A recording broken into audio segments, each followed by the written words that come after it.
My name is Gabriel Said Reynolds. Welcome to Exploring the Quran and the Bible. I am so glad to be able to share with you my discussion with one of the leading scholars of the Quran in the world, Professor Nicolai Sinai from the University of Oxford. We discuss what it means to do a historical, critical study of the Quran. We discuss some key terms in the Quran, including a term which is generally understood to mean that Muhammad was illiterate.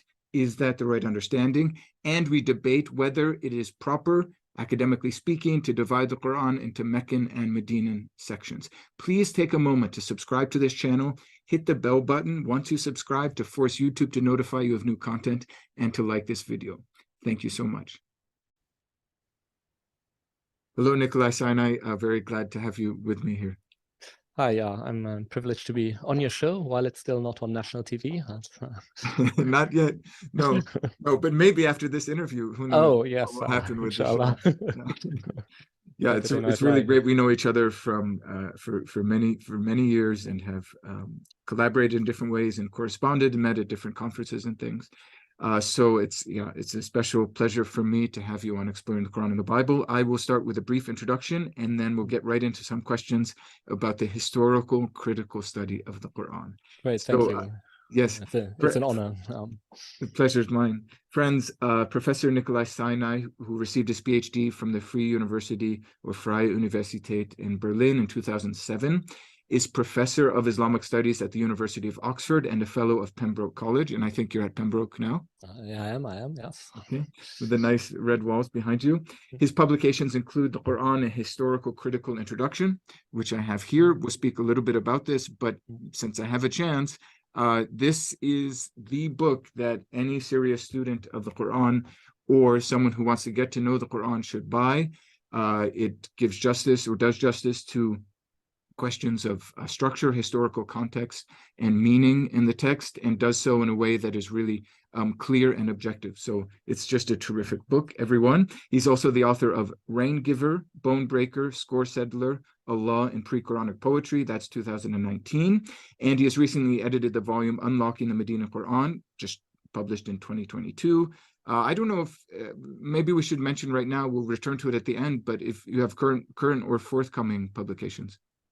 Yeah, I think we'll talk about this later. So I've ended up being roped into writing a sort of dictionary of key terms of the Quran, which I've just been through the first proofs and caught myself committing many inane mistakes. So hopefully that will be ironed out, and then at some point it will get printed with other mistakes. And the title is simply Key Terms of the Quran? Yes, Key Terms of the Quran, a critical dictionary. So it's a dictionary insofar as it has entries on various important words and phrases, but there's a little essay to go with each of them. So it's not just a list of English synonyms. Okay, so everyone keep that in mind. That is forthcoming. Great. So we're going to dive right into questions of historical criticism of the Quran. I mentioned already this book, which has the subtitle A Historical Critical Introduction. I thought we would start with that. It seems to me an interesting thing to speak about historical critical, because as I see it, the field of Quranic studies is a little contentious, maybe a lot. And there are accusations that Western scholarship has never really escaped old-fashioned Orientalism. So could you introduce us to how you understand historical critical and why or how that is different from old-fashioned Orientalism?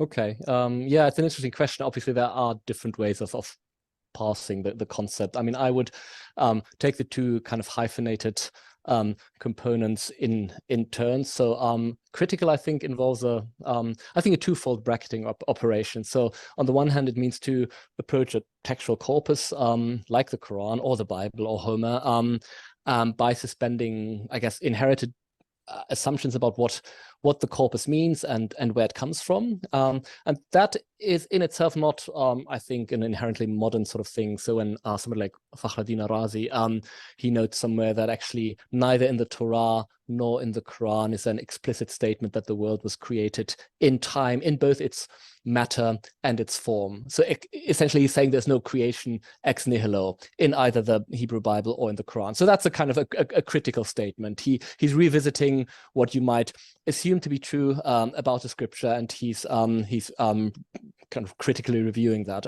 So that's kind of the first bracketing that I think is implied by critical. And the second one, I think, goes a slight bit further insofar as it also involves bracketing the more basic assumption that this relevant truth that is being articulated by the text in question. So typically I guess a committed interpreter, a canonical exegete, whether of the Bible or the Quran, will approach their scripture by assuming that, you know, whatever it says, it says something that is true and of paramount importance for how to live your life and you know, be saved.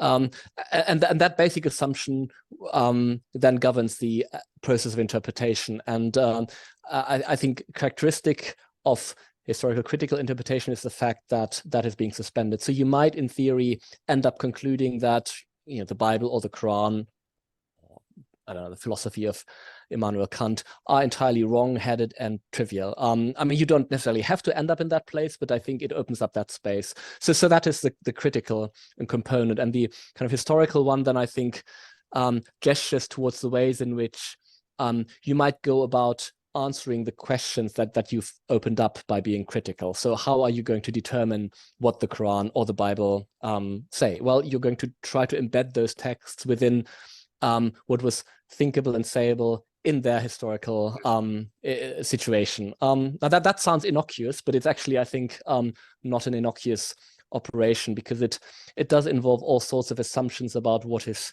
historically plausible. So I think typically it involves assumptions like we don't really experience miracles in the present, so therefore in making sense of the Bible or the Quran, as scholars, we're going to eschew positing miracles, or we're going to assume that humans are kind of largely functioning the same sense in which they're functioning now, i.e. there's lots of dodgy motivations that go into human actions. So there's I think often an implicit assumption that history is analogous, that kind of, you know, the time of the prophet is by and large like history today, and we can sort of infer back. And I think that's where potentially a lot of secularist baggage maybe does come into the process of interpretation, because there's actually no real compelling rational argument for this sort of assumption of analogy. I mean, you know, who's to say that there wasn't miracles in the past? Who's to say that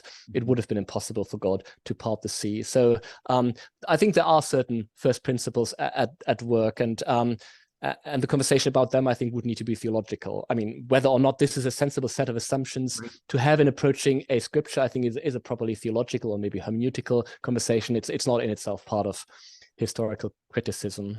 So those, I think, would be that would be my attempt to sort of spell out the rules of the game. And yeah.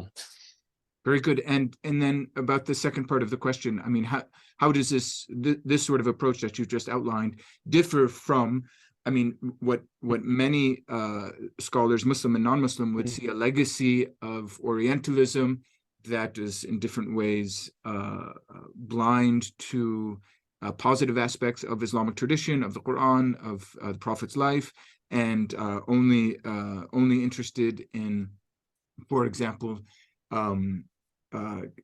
at worst, finding ways in which the Quran has apparently borrowed things, or coming up with psychological or social explanations for the Prophet's actions, which imply, I don't know, ulterior motives or self-serving motives. I mean, all that whole legacy of Orientalism. I mean, I think scholars in those times, so we'll speak about some of them probably inevitably, like Erdo Nödeke or others, Wellhausen, saw themselves as being historical critical scholars.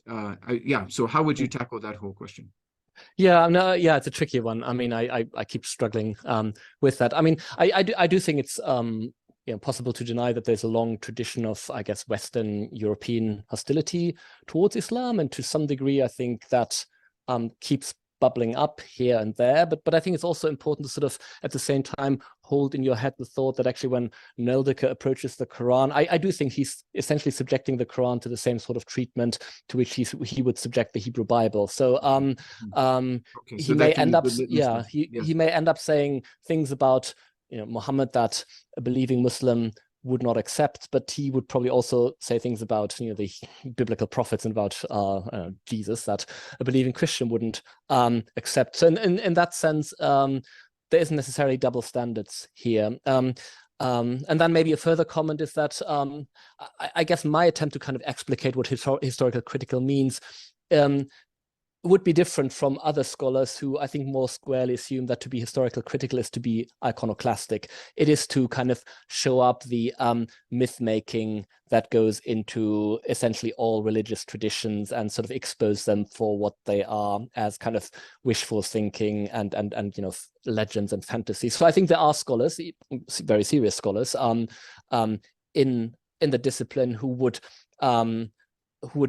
explain historical critical more along those lines. I wouldn't agree with that. I think the point is to sort of countenance the possibility that there might be myth making, but ultimately whether in the end you're going to go up against the tradition and say, oh, the tradition got it entirely wrong, you know, there was no Exodus, Muhammad never existed, or whether you're going to circle back to the tradition in a considered way and say, oh, all things considered, I actually think, you know, the narrative of Islamic origins is probably, you know, in its general broad brush lines, true. I think both of those should be admissible conclusions. Yeah, so I don't believe that my task is to just explode the tradition or to show the Quran to be a text that is kind of ridiculous or preposterous. I think if I'm going to kind of be paid for researching it and writing about it, and kind of if that is my basically my day job, then I might as well try to read it in a way that makes it interesting, yes, while yes. still being historically tenable. Yeah. I think it's a really important point, the way that you provide perspective on one scholar, on Nöldeke, and it's one of the maybe negative effects of the notion of Orientalism is the idea that they were all the same. Like, Yeah, yes, yeah. Actually were quite different, not only in the countries they came from, their time periods, but also in their motivation. So there are scholars who are involved in, for example, Christian apologetics when they address Islam. Samuel Zwemer is a good, I don't know if you know this fellow, is an American Protestant who's necessarily interested in dismantling Islam for the sake of Christian apologetics, but it's just a completely different sort of thing than what Nöldeke, or I would say Wellhausen as well, or others like Horowitz are up to. So yeah, so also some nuance when it comes to the yes, early, no, I think that's no, thank you, that's important. I also think, I mean, maybe to just add to that, I also think it's usually worthwhile to try to separate out observations that a scholar makes and even sort of potential solutions he or she might offer from the general rhetoric and maybe the agenda that it serves. I think you can separate out valuable observations that somebody like Nöldeke makes from, I mean, you know, less palatable aspects of his style, where he sort of basically treats the Quran like an undergraduate essay that he marks up like, oh, you know, this is not successful from a literary perspective. I think you can sort of ignore that and still find observations of value in his work. Yes. Okay, well, let's get on to another contentious question that is still debated among scholars of the Quran today, namely chronology, and we've gone back and forth about this. So this is really, I mean, one of the really big questions among critical scholars of the Quran is, should you be interested in reading the Quran in a so-called diachronic or synchronic way? So fancy terms, but diachronic basically means thinking through the way the Quranic text developed. I think some might use the term pre-canonical Quran, so how the Quran developed in the course of Muhammad's ministry or proclamations, and all sorts of possibilities when you do this, and you show the richness of this approach in your own work, because then you're able to think how later elements of the Quran, for example, integrate, develop, respond to earlier elements of the Quran. You're also able potentially to make connections between what is going on in the historical context at a certain moment and what is being articulated in the Quran. So, for example, what is different in Mecca between 610 and 622 from Medina between 622 and 632, just following the traditional dates. They had different, at least according to the tradition, different social contexts, different groups of people. We had pagans in Mecca, you had Jews in Medina. How does that make a difference? So on and so forth. So, yeah, I mean, this was super important, as we know, to the original project of Noldika in his book, The History of the Quran. And other scholars were really, in late 19th, early 20th century scholars were really interested in this as well. I think that Noldika's original book, which has now sort of become a standard in critical studies of the Quran, was a response to sort of contest. These don't seem to happen in the same way anymore, which explicitly ask scholars to come up with a chronology of the Quran's material. Okay, so I don't want to go on forever about this, but you know, why is chronology important for your work, and how would you contrast your approach to chronology from that of, say, Theodore Noordiko? Okay.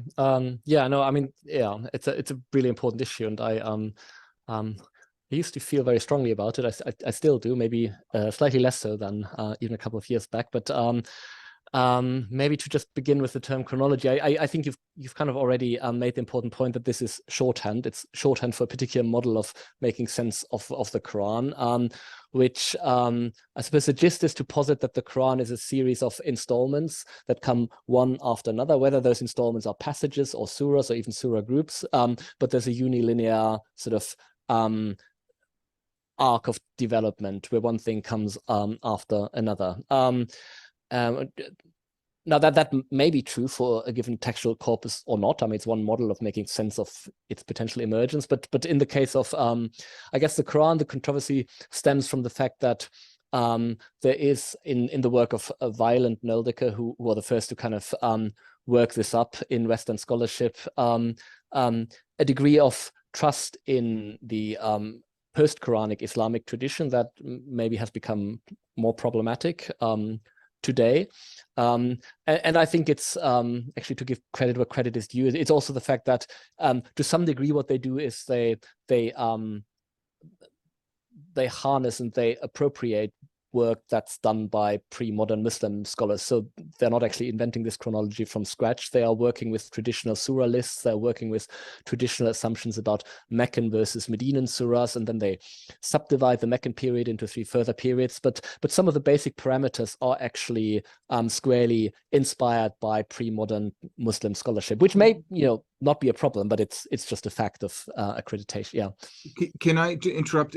It's probably uncool of me to do so, but no, please just to go over some basic things in case some of the viewers are, this is new to them, and then if you can pick up from where you left off. So I just wanted to be, because it occurred to me that some of the names maybe people won't know. So Theodor Noordika was a German scholar, worked mostly in Strasbourg, which is now in France, but was a German scholar who published originally, I think, in Latin in 1856, a work on basically on the Quran's chronology. Later published the first edition in German in 1860. And there were 2 subsequent volumes added onto this by later scholars, actually 3 later scholars, in that sort of the standard work on different questions of the Quran. First, volume 1 on chronology, if that's okay using that term, but then also on canonization and variants in volumes 2 and 3.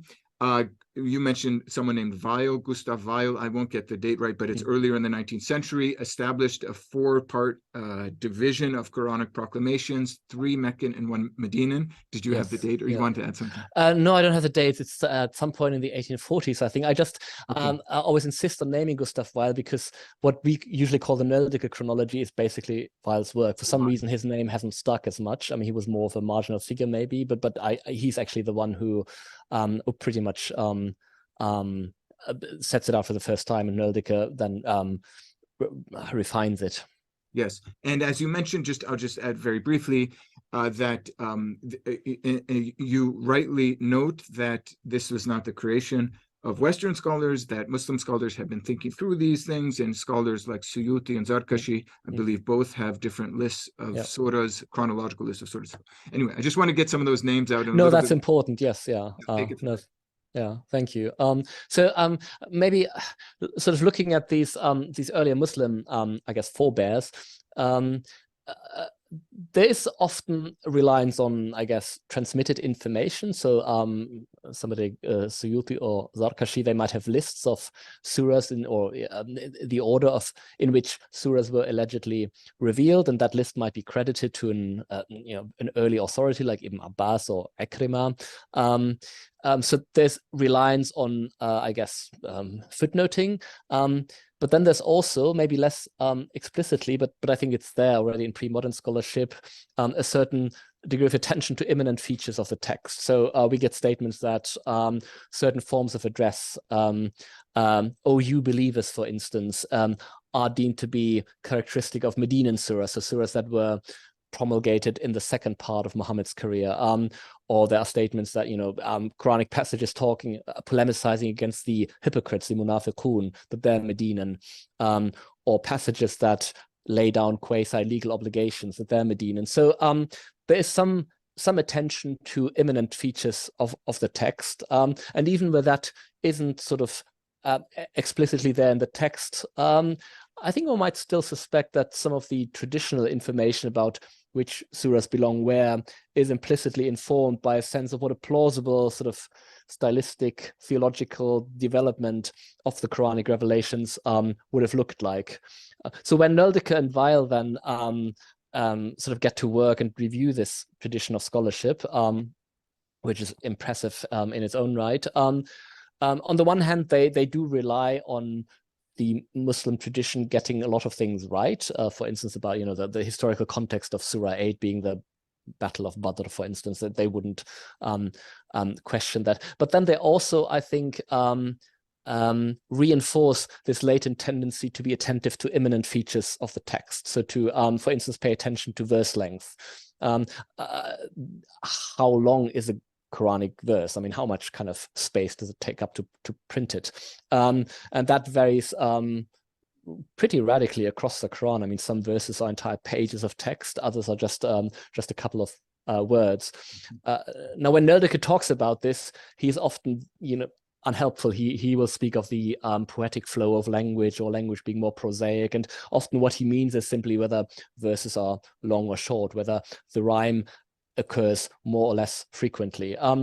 So there's a really solid stylistic feature there. And there are others. There are issues of phraseology, diction, that you could pick up, and that, I think, that is a progressive feature of the work of Weil and Nöldeke. You could then embark on an approach where you primarily pay attention to these immanent features of the text and try to work with that. And I think it then becomes obvious. I mean, that's, I think, a basic fact about the Quran, that Muslim scholars and Weil and Nöldeke are aware of that. There's a certain tendency for a lot of ostensibly independent features of the text to co-vary. So surahs that have short verses tend to have specific introductory forms.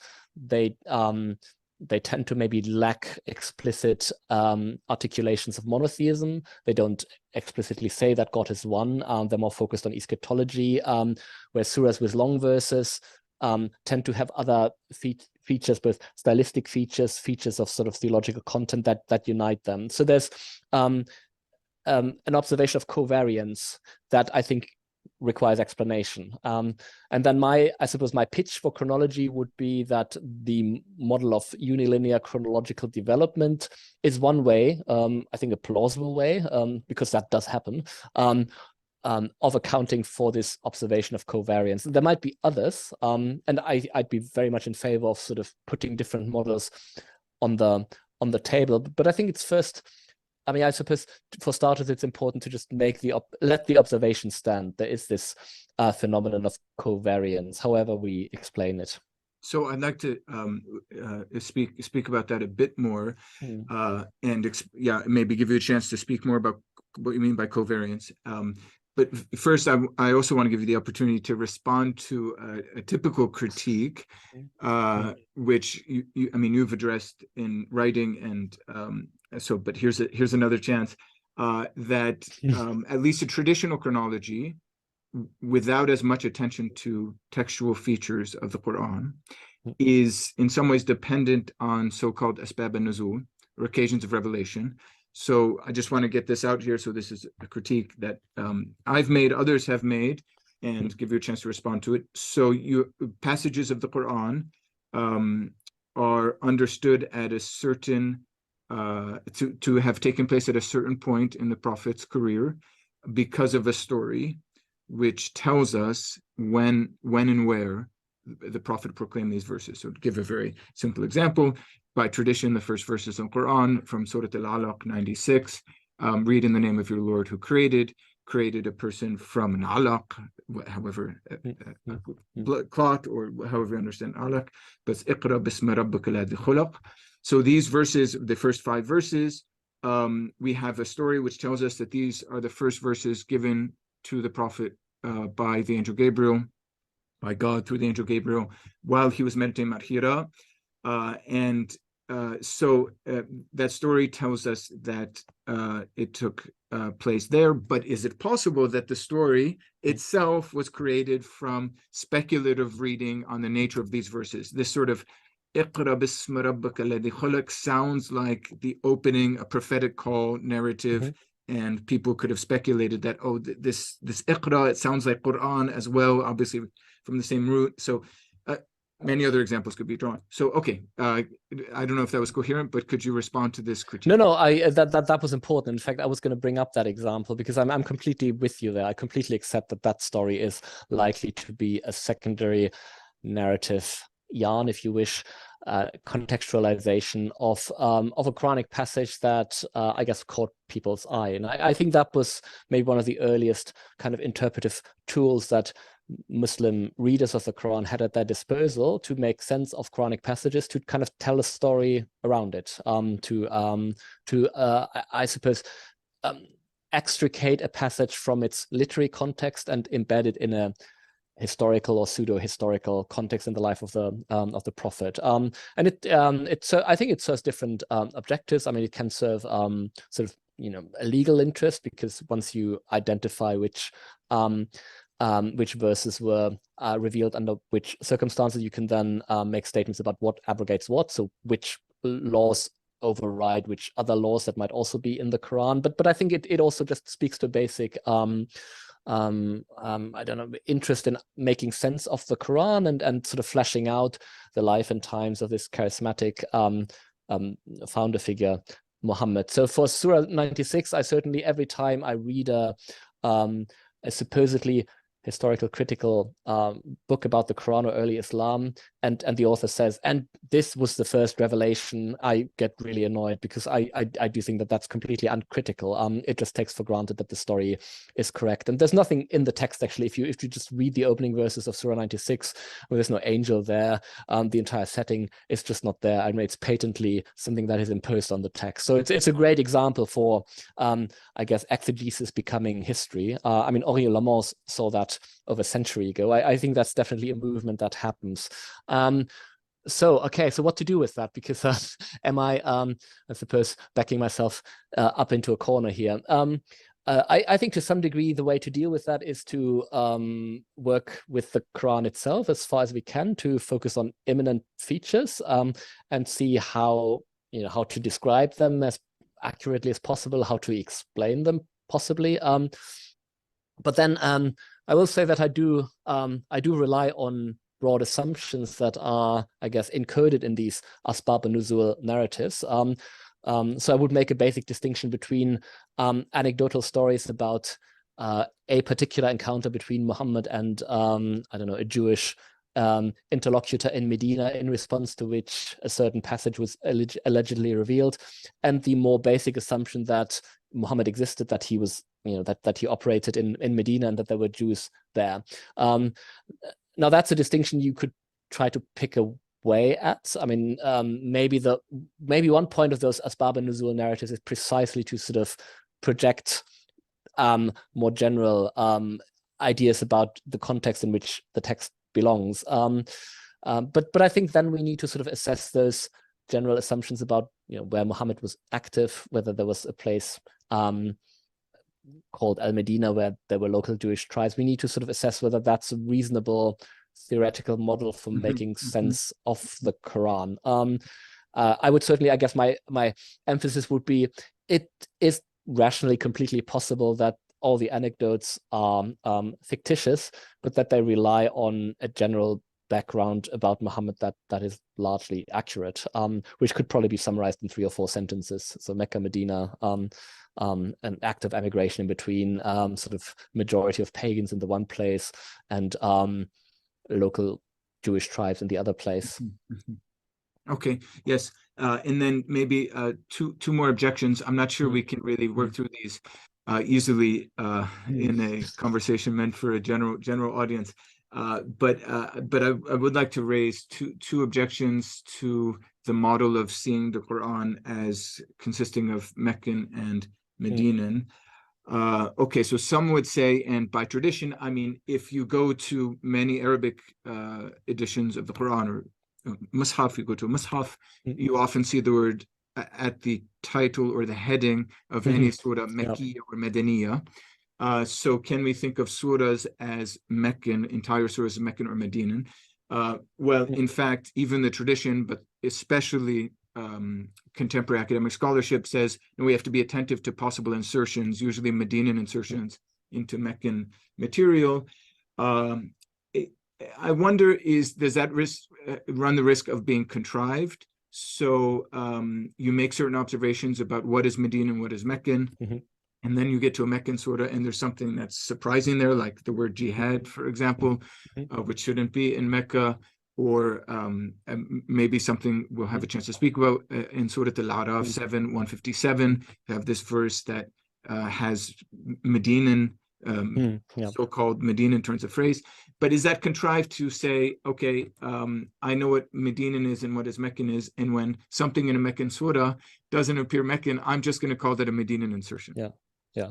No, I think there's always a risk of sort of, I guess, positing insertions or revision does risk becoming unfalsifiable and subjective. So I think the answer there is to sort of look for more than one smoking gun, I guess, or sort of to accumulate observations. So I think I would always expect any argument about this passage being Medinan in a Meccan surah to draw attention to more than one observation, say, it being strikingly longer than the surrounding verses, it having theological assumptions that are not present in the rest of the surah, or maybe even directly contradict what's present there, even though, determining what is a contradiction is another can of worms. But I think it's normally possible to sort of accumulate observations and to sort of point to issues of style, issues of phraseology, issues of theology. I think that's the only way. Otherwise, it does become a highly speculative sort of ad hoc sort of construct that allows you to just evade bullets. Okay, and if I can follow up then with one more thing on chronology, and then we'll move on to other interesting and controversial topics. Working with a chronological model, does that mean working with the assumption that there is only one author of this text and that the text was not subsequently edited? Obviously, by tradition, the Quran is the work of God. By earlier Orientalists, the Quran is the work of Muhammad. We don't have to get into all of that stuff here, but I mean, in your model, is there space for a process of editing between the original oral proclamation and the actually putting into writing of proclamation? Yes, okay, so that's important. I was going to bring up a colleague of ours, Tommaso Tusay, who's written an article, I think a year and a half, which is very interesting because I think it shows that there's actually a surprising amount of maybe even common ground between scholars like me who are sort of maybe a bit more sort of I don't know, just boringly credulous, and scholars who have more interesting ideas about the Quran. So what Tommaso does is he looks at a subgroup of surahs that is by and large identical with the early Meccan surahs as identified by Nerldick. I mean, there's kind of some variation at the edges, but that's essentially the corpus. He doesn't call them the early Meccan surahs because he doesn't think that that's helpful, but he does seem to accept that this is a distinct subcorpus of the Quran that can be sort of carved out in virtue of various lexical, phraseological, and theological observations. And he also seems to accept that this is likely to be the earliest layer of the Quran. So everything else in the Quran is chronologically secondary. He thinks that this is probably the only bit of the Quran that goes back to Muhammad. So the rest of the Quran in his book is later. But nonetheless, I mean, there's significant convergence with a traditional sort of Naldekian approach. Firstly, insofar as there's agreement on kind of what this particular subcorpus is, and then also its relationship of temporal sort of priority to the rest of the Quran. And I think gives some hope that at least the taxonomic first step, like, what are the subcorpora into which we divide up this fairly heterogeneous corpus that is the Quran. What are these subcorpora? That even scholars coming from very different directions with sort of radically different historiographical temperaments could actually reach agreement on that, or have a fruitful conversation back and forth. The example also, I think, speaks to your question, which is whether chronology implies single authorship. So, I mean, I guess what Tommaso is proposing is a chronologically or chronological developmental model of sorts, but he does explicitly bracket the assumption of single authorship insofar as the rest of the corpus is then attributed to sort of anonymous I don't know, sort of scribes operating in the wake of Muhammad. I personally, I don't know, I do think that most of the Quran is most easily accommodated as what was promulgated by Muhammad, but I don't think it's easy to spell out what the criteria for single authorship actually are. Kind of what are the minimal expectations of stylistic and doctrinal, I don't know, coherence, unity that you would expect of a text that has a one author as opposed to several. I mean, if you look at, I don't know, the works of Plato or Wittgenstein, and there's significant development within the lifetime of a single philosophical author. So I'm slightly skeptical of any sort of argument that claims to prove that this must be by one author or it cannot be by one author. I think it's more a matter of, what is a plausible historical scenario to assume for, I guess, the genesis of Islam more generally. But can I jump in here and just ask? So to maybe be simplistic about this, the Prophet proclaimed something, let's just say, in 615 in Mecca.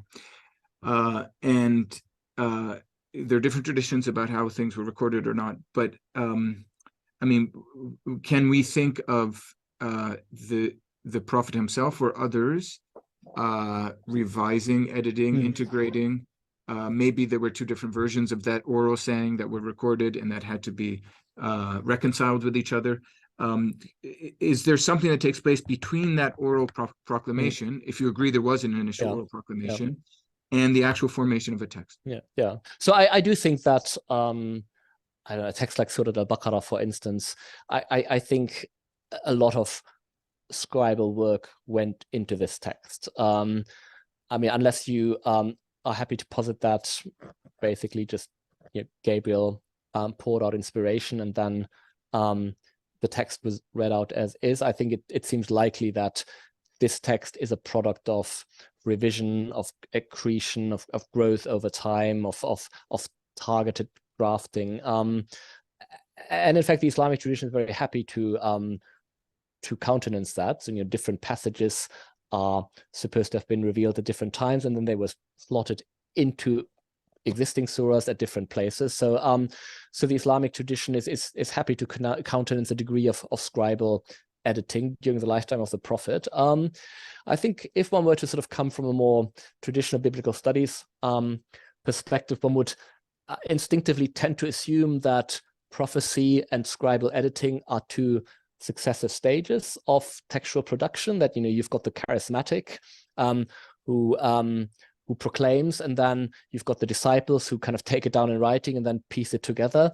I actually don't think it's implausible that at the kind of fairly late time in religious history at which the Quran appears, those two processes could have run in parallel. So so the sort of editing that I think must have gone into a text like Surah Al-Baqarah, I could imagine having taken place during the lifetime of the Prophet, which isn't to say that I would dogmatically rule out that there might be passages in the Quran that did come in at a later point in time. Obviously, there's the whole issue of carbon dating, which does seem to kind of, if you trust it, does seem to position a number of partial manuscripts of the Quran at a fairly early point in time, so that I think you could argue that around 650 the text is kind of there, but that leaves a decade or two during which the people who collected the corpus might have tinkered with it at the margins. I don't think you can rule that out. Then the question becomes, well, what's a likely candidate for that sort of post-prophetic editing to have happened? So I'm constantly on the lookout for verses that seem like they could best be accommodated in a post-prophetic setting. The only one that I've really been able to come up with is that famous verse towards the beginning of Surah Al-Imran, Surah 3, verse 7, right? The distinction between ambiguous and unequivocal or muhkam parts of the corpus, and then the injunction to sort of stick with the firm parts of the Quran, and not engage in interpretation of the ambiguous parts. I mean, that I think is strikingly at odds with the Quran's general insistence that God's word is clear, that the Quran is clear, and that God charges his messengers to kind of clarify his signs.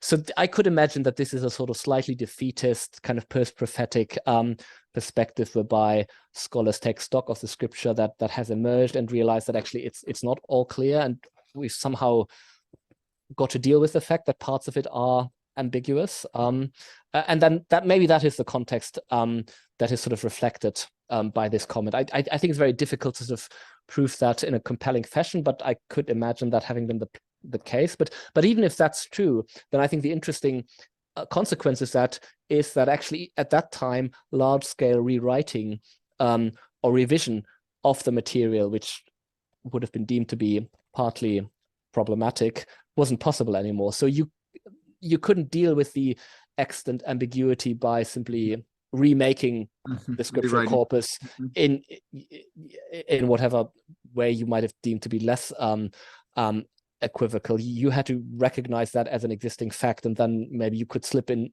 a comment about this and how to deal with it, but that's about as far as it went. So I guess that would be my proposal, to not dogmatically rule out that there's a bit of editing at the margins between largely 632 and 650, but then I think that would really need to be studied in a fair bit of detail in individual cases, and I haven't made much headway.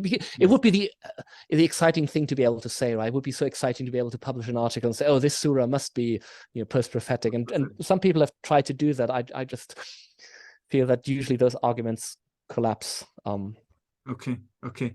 Well, I'd like to speak more about this, but maybe on another occasion, because it seems to me that part of your case might also be argued on the basis of the liturgical practices of the community during the Prophet's lifetime. If, for example, an oral proclamation then became preserved within the prayer practices of the community, would that lead to greater stability? I could see an argument being built that way, but if it's okay, I'd like not to go there. Yes, yeah. Having mentioned that, because I want to get into a couple more things. Okay. Yeah, who knows when we'll get you back for a second time, although I certainly hope we will. Okay, now on to a controversial argument that certain revisionist scholars have made. I mean, I guess it basically starts with Wansbrough, I assume, his book Quranic Studies, which I think was 1978. Did I get that right? I think that's true, yes. Okay. 77, 78, yeah, no. I get confused because Hagerism comes out around there too. Yeah. But in any case, I mean, without trying to rehash his arguments, but different people have argued that Islam's origins and hence the Quran's origins are better accounted for outside of the Hijaz, in part, again, I won't go into this in depth, but in part because of the robust engagement with Judaism and especially Christianity, which by tradition is not really in the Hijaz. But there are other arguments as well. I mean, Patricia Cronin wrote what I still think is a very interesting article worth reading, pointing out that the Quranic description of the vocation of the mushrikun, or the associators, the opponents of the Prophet in Mecca, includes vocabulary, not sure how you feel about this argument, that suggests a different geographical context because there's grapes and figs and things that wouldn't be found in Mecca. Also livestock and things that couldn't be kept well in Mecca. So anyway, I mean, maybe we should have a whole episode on this question, but I think you've thought about it. And so how do you respond to people who say that Islam began further to the north than the Hijaz? Okay. Yeah. I mean, I think maybe for starters, it's again useful to just try to operate as neat a distinction as possible between our data, our observations, and whatever model we propose in order to account for it. Our scholarly paradigm. And I think it's then important to be, I guess, mindful of the fact that usually nothing's perfect in this world, and sort of everything has a price, and there are advantages and disadvantages in favor and against particular models. So I do think it's a relevant intervention that the kind of the traditional model of the Quran's emergence does leave some loose ends. I mean, and the ecology maybe is one, although that it has been said that palm trees are also sort of literary objects, not just plants that you either find or don't find. So there's a long tradition of kind of Islamic portrayal of nature that kind of might have ramifications even in places that are ecologically quite different. But I think the sort of the issue with Christianity is probably an even bigger loose end. Even the Meccan surahs, I completely agree, are in many places sort of suffused with Christian eschatological and cosmological notions, which are often turned around in interesting ways. So it's by no means just a mindless a sort of repetition of existing ideas, but there's clearly an engagement with, a conversation with ideas that we find in Christian and Syriac Christian literature.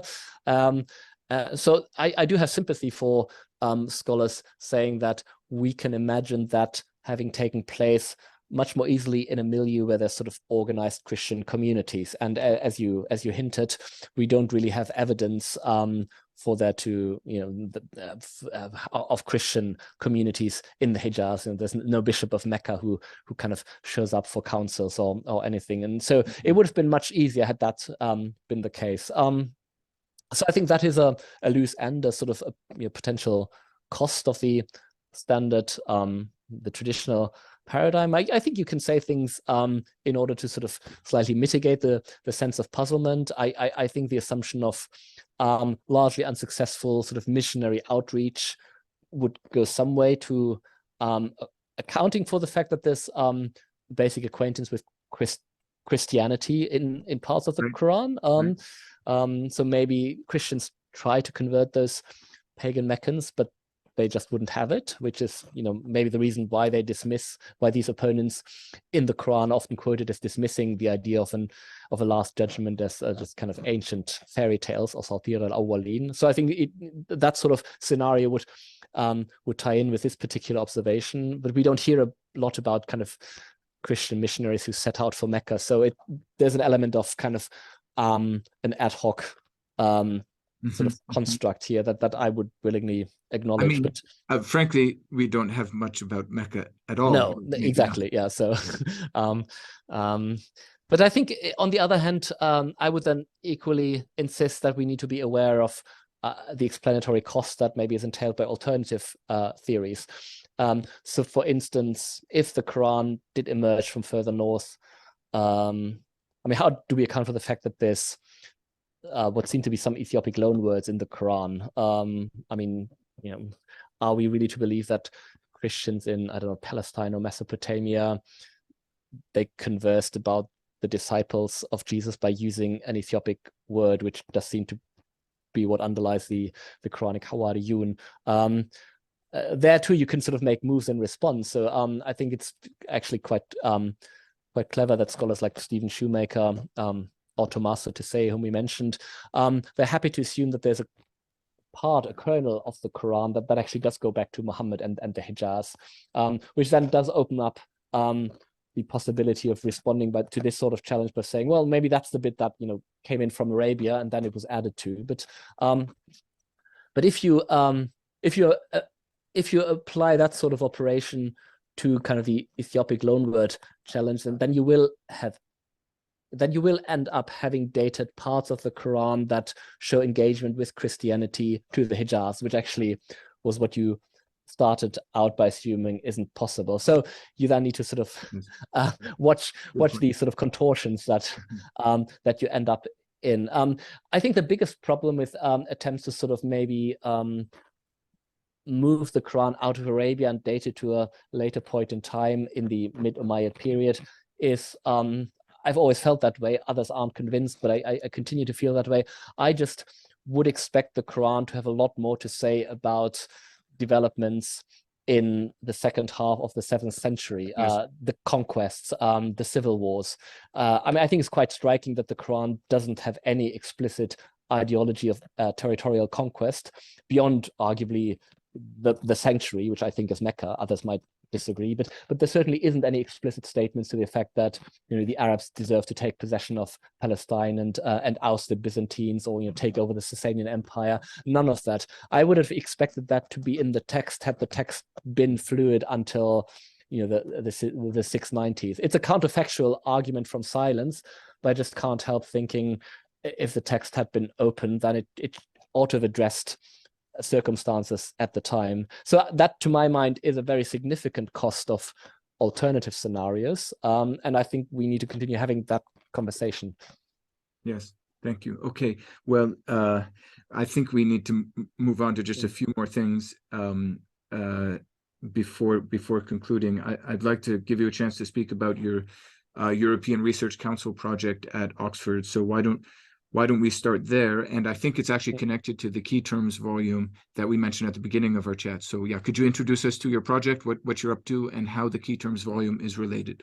Yeah, sure. So what I wanted to do is really to write a sort of model commentary on Surahs 1, 2, 3, which contains some of the most, I think, difficult and you know, structurally difficult pieces in the Quran, Surahs 2 and 3. And the idea was to sort of try to work out and exemplify an exegetical format that would allow you to, you know, do justice to issues of intertextuality, issues of literary structure, also to redactional issues. So maybe try to reconstruct to some degree, as far as possible, how a text like Surah 2 might have grown over time, or at least suggest a plausible model for that.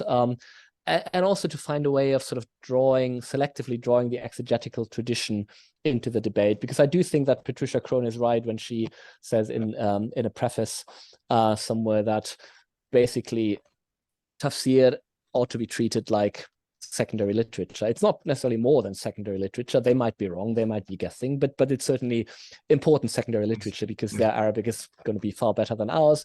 They presumably knew the Quran by heart, and they were just phenomenal scholars. So, I mean, there's going to be stuff in there that maybe is more concerned with sort of a theological agenda that they might have and maybe we don't have, but I think there's an awful lot of very solid philological scholarship, and I think we as I guess modern historical critical scholars of the Quran, whether Christian, Muslim, Jewish, or nothing in particular, I think we need to find ways of tapping into that tradition and drawing from it. I mean, we can't just cite all of it because there's too much of it, but there needs to be an intelligent way of engaging it.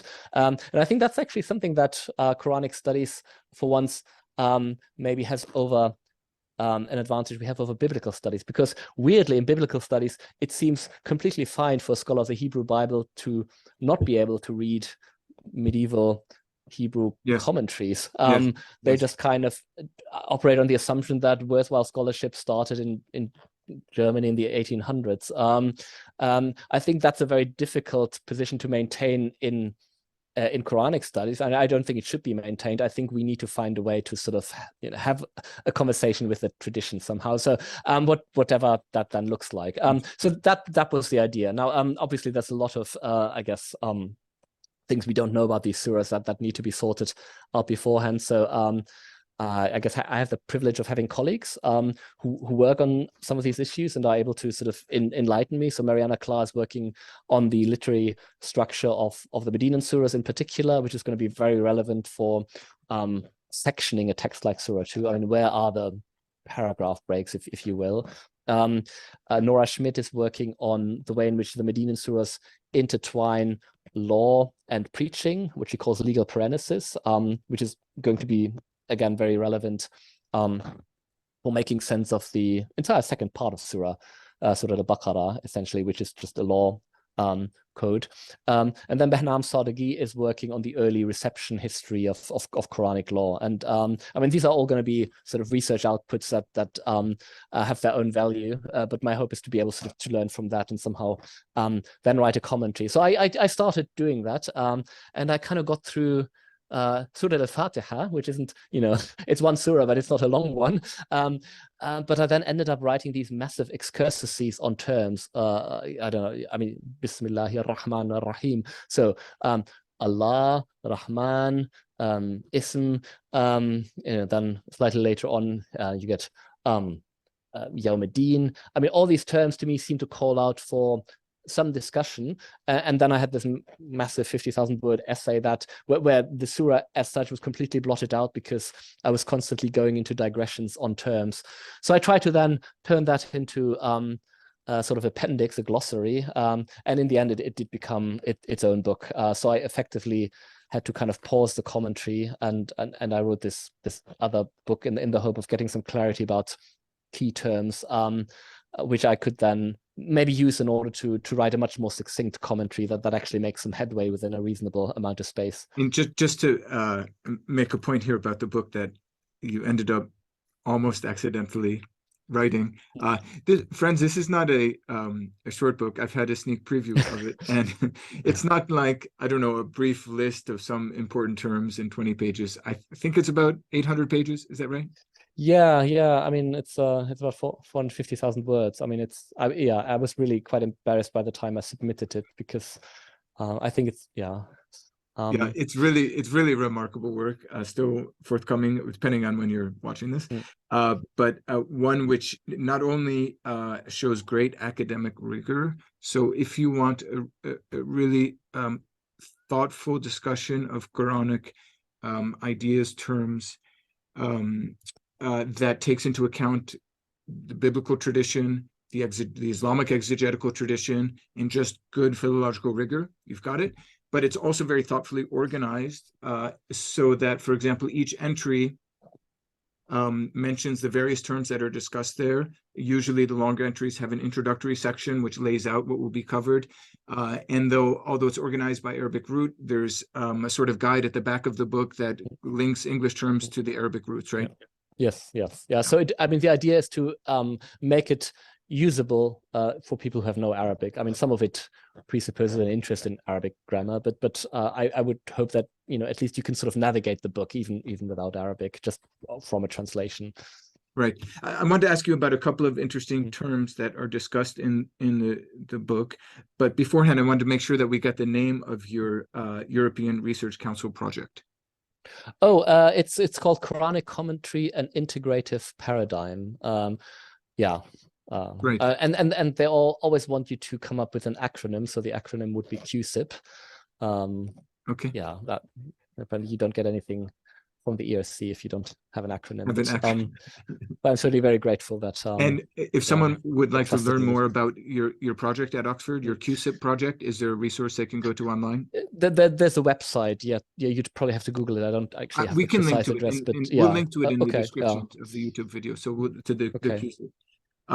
Great. Okay, terrific. So if it's okay, I'd like to ask about a couple of terms. I don't know how many we'll get through here. But I mean, one of the great virtues of this book is that there's a really careful consideration of terms which have been debated both in Islamic traditional commentaries and in critical academic scholarship, and they're debated in such a way that one sees various perspectives on the term, but then you give your own argument for it.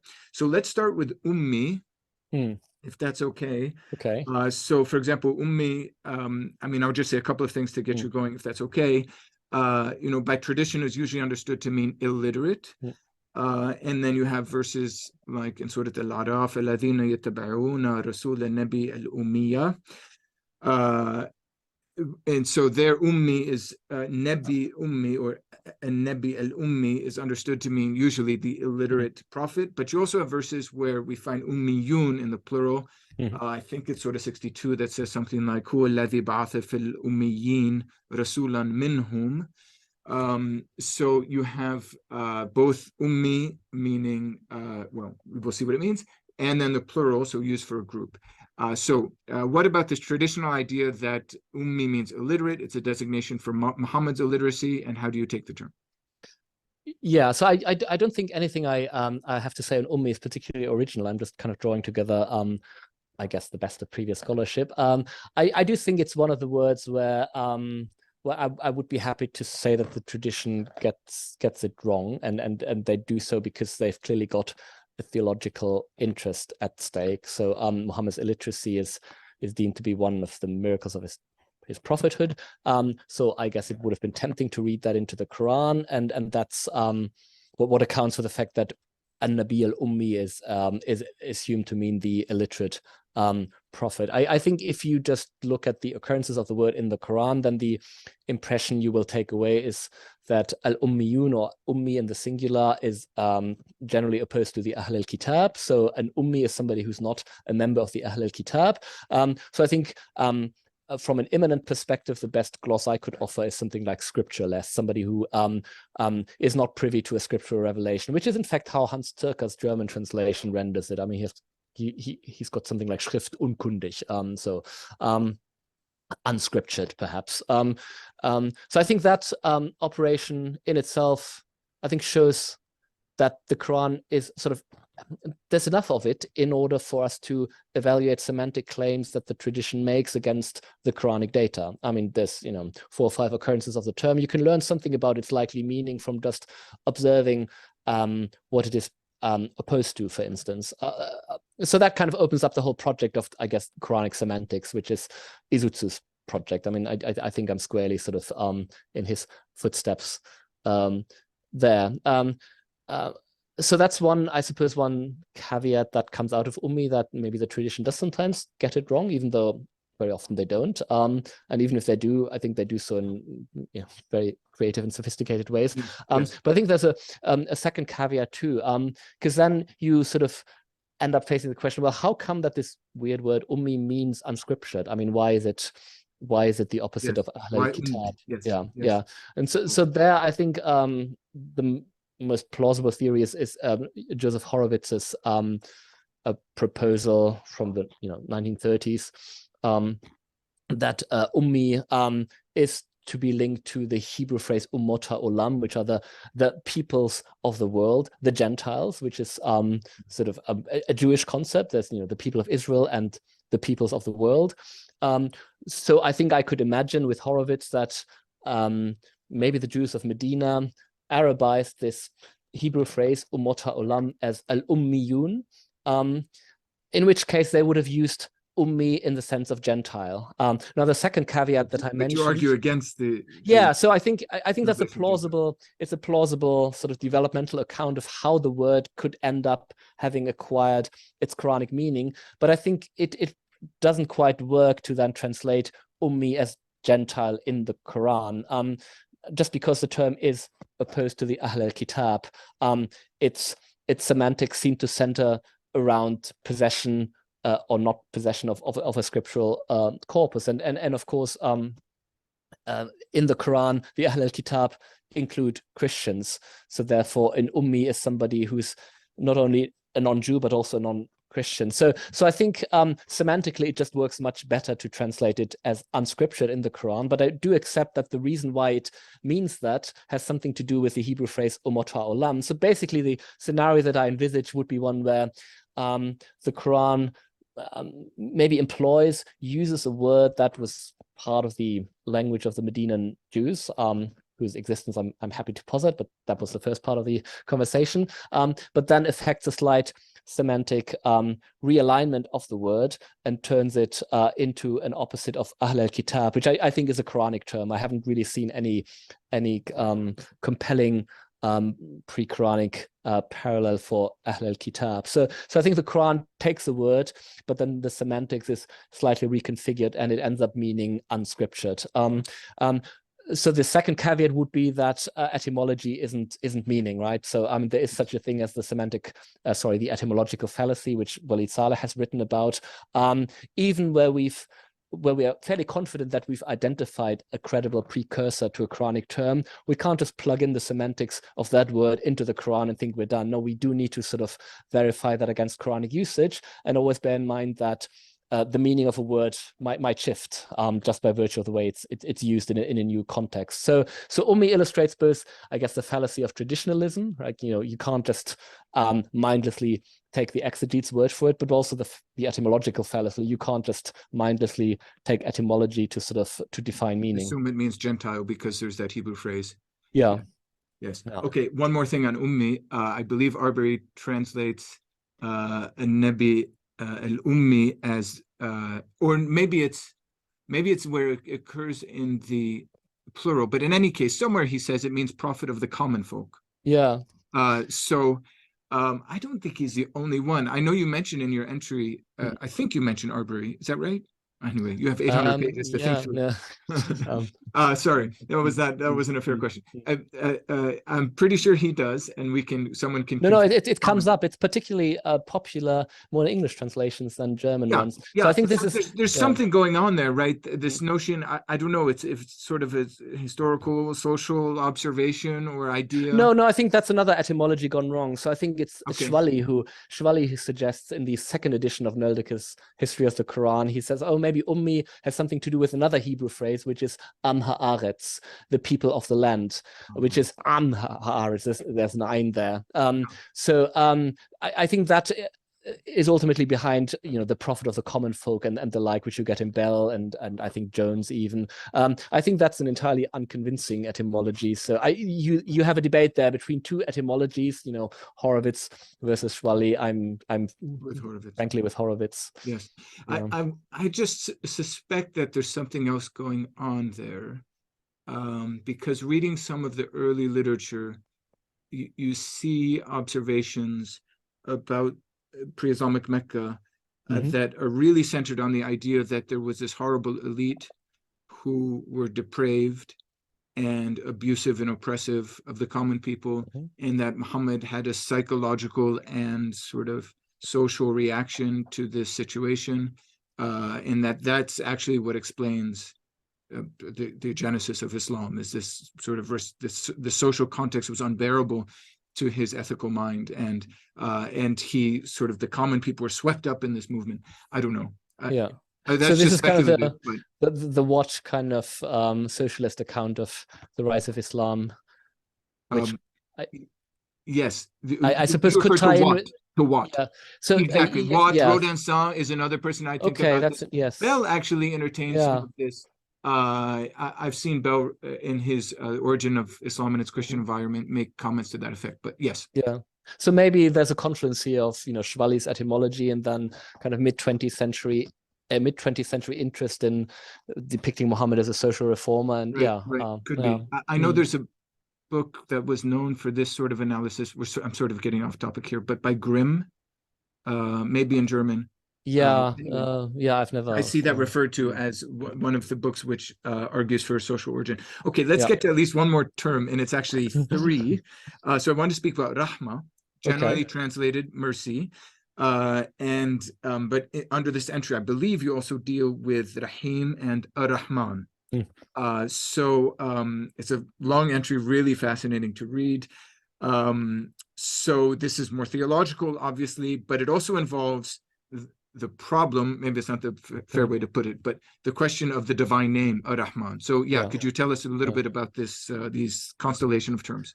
Yeah, no, I mean, I will try to be brief. I mean, if one does believe in a chronological account of the Quran's genesis, as I still do, I think it's interesting to observe that this topos of divine mercy, it seems to sort of come into view around the shift from the early Meccan surahs to the later Meccan surahs, where quite a few things actually change in Quranic discourse. This is the time when we, for instance, we see the kind of the earliest explicit confessions of monotheism in the Quran. So that seems to be at a slightly secondary stage in time. And at that point too, it seems that God sort of acquires, as it were, an inner emotional life. So the idea that God is capable of wrath and that he is capable of mercy and love seems to be one that emerges around this time. So God acquires feelings, as it were. So I think the first thing to say here is that I think it's important to sort of maybe bracket our instinctive, I think, temptation to think that this sort of anthropopathic discourse about God, so projecting human feelings onto God, that is necessarily a theological liability that, a decent religion would tend to strip away because isn't God too lofty? I think there are all sorts of sort of, I guess, Greek-derived, assumptions we make about anthropomorphic and anthropopathic language about God that we need to bracket. So I think it's tempting to assume, but I think it's ultimately incorrect to assume that if God is capable of feeling mercy and anger, wrath, that would sort of cloud his judgment, and he's somehow less divine for it or less just. I think what these terms, I think firstly in the Quran it's fairly clear that God's anger and God's love are commensurate with human merit. I think Daud Rahbar showed that in 1960. God of Justice. I mean, that's a very worthwhile book still. I think God gets angry when people deserve it. He doesn't just get angry, because he sort of he loses his temper. And on that basis, I think what this sort of emotionalist discourse about God then does is to explain why God is actually sufficiently invested in human affairs in order to do something about human sin and human righteousness. I mean, why is it that God actually cares so much about what these puny creatures down on earth are doing, that he would sort of reward and punish them? I mean, the Aristotelian God, for instance, just by way of a contrastive foil, really couldn't be bothered less. I mean, he's just engrossed in self-contemplation. It doesn't matter to him. He's fundamentally indifferent, and that's not an implausible assumption to make about a perfect divine being. So I think what the Quran is trying to convey is that God is sort of he's emotionally invested in human affairs. He kind of they have some sort of resonance in him, and that's why he actually punishes, rewards, intervenes, helps. Like you pray to him, for instance. So I think this whole discourse has a really important theological function in the Quran. It's not just a liability to be stripped away and to be downplayed. I think that's one of the insights that somebody like Ibn Taymiyyah has to contribute. So he gets really annoyed when people turn God's love into just a byword for God's justice or something else. I mean, he insists that this language ought to be taken literally, and I think that's an important point. Can I jump in? This is really rich reflection. I just wanted to add something that I saw. I won't mention any names, but in a handbook to the Quran, or no, maybe it's a handbook to Islamic theology, where there was a critique of Mu'tazilism, which was a whole nother topic for discussion, but of a certain rationalizing strain of Islamic theology that would be uncomfortable with God having emotions, of turning God into, I think it was a cosmic dharma machine or something. I think the phrase was something like that. And so the insistence of this person who was more comfortable, I don't know, with Ibn Taymiyyah, but certainly a more Ash'ari point is, no, I mean, God is a personal God in Islam and responds to actions with, I mean, if we could say emotions, but with things like anger or contentment or gladness or love, or not loving them. Anyway, but that it's an interesting point that there's all sorts of ways of being monotheistic. I mean, you've sort of said that more eloquently. But anyway, okay. So carry on. There's lots more to say, I think, about. I think that was my main point about mercy. But just on what you said just now, I mean, I think it's important actually to extend that sort of insight to anthropomorphic language about God. So in the Allah entry in the book, I do actually argue that we should take the ascription of a body to God in the Quran fairly seriously, and we shouldn't again succumb to the Hellenizing temptation of sort of interpreting that away as being simply metaphorical. And of course, just like the Mu'tazilites, the Ash'arites do fundamentally buy into this, I guess, Platonic bifurcation of reality into corporeal and incorporeal. I mean, there's sort of God is an immaterial being. He's not atoms and accidents. And I think Ibn Taymiyyah, again, he's somebody who, as far as I guess was possible within kind of a sort of a pre-modern context, questioned that. And I do think that the Quranic deity has a body, and we need to not immediately fall into the trap of thinking that that is somehow an unsophisticated theology that needs to be, you know, as I don't know, treated. Yes. Yeah. Yes. And in many ways, it's actually a much more attractive ontology because it's monistic, right? It doesn't sort of commit us to some weird Cartesian distinction between two spheres of reality that are completely different yet somehow seem to be capable of interacting. So I think there's actually a lot of theological promise in a reconsidered, unabashed anthropomorphism along Quranic lines, if I were a theologian, which I'm not. Very interesting. Well, this may be the last question, but can you also touch on a bit the question of Ar-Rahman? You make the point that Ar-Rahman appears in the Quran with a definite article, and it functions differently than Rahim, the adjective meaning merciful. Of course, the interesting bit about this is that this is a typical name, maybe the most common name in ancient South Arabian among the monotheistic inscriptions for God. In ancient South Arabian, I believe there's an extra an at the end, which is the definite article in ancient South Arabian, so Rahmanan. But in any case, then we have passages in the Quran which speak about calling on God either as Allah or Ar-Rahman. So what's going on there? Yeah, I mean, again, that's not really, I would say, very original. I do think that it's a divine name that probably came from the south, possibly has a Jewish background, which the Quran treats as referentially equivalent to Allah, which maybe has a different sort of origin.